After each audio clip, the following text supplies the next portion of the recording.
There can never be a shortage of money.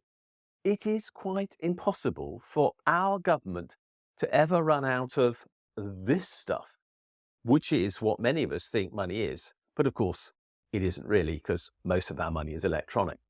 But the simple fact is that, as I've just shown you, money can be represented by £20 notes. And indeed, all money could, in theory, be represented by £20 notes if we really wanted it to be.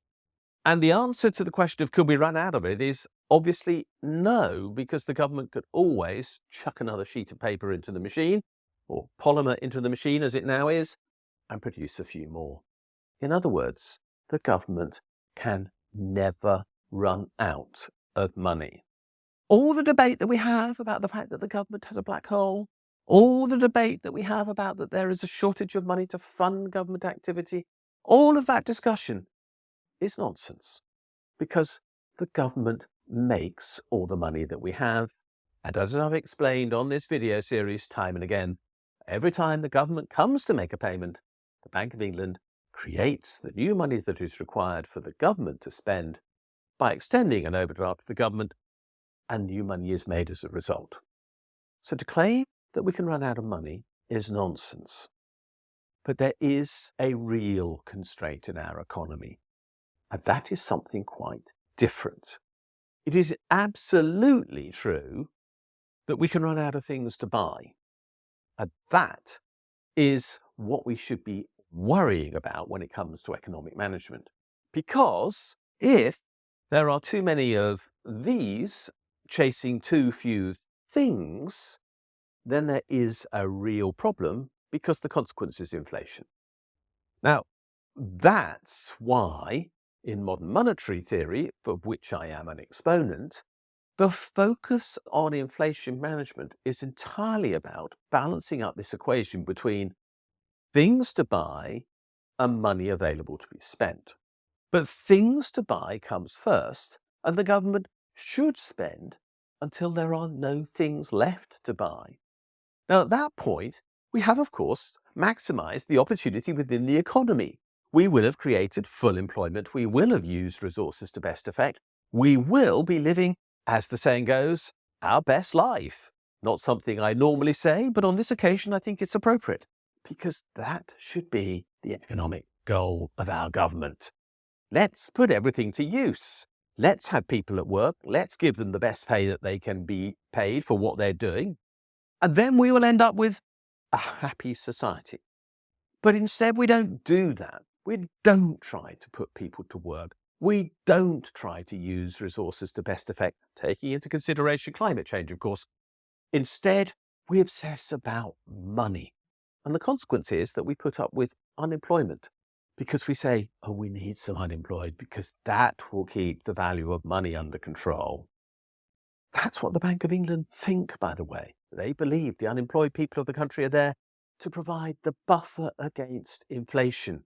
It's as if they are economic cannon fodder, to be left on the sidelines, out of work, abandoned, forlorn, hopeless, unaware of where their next hope will come from, because Andrew Bailey and the Bank of England need someone to pick up the slack in the economy to ensure that they don't make mistakes with regard to their inflation control.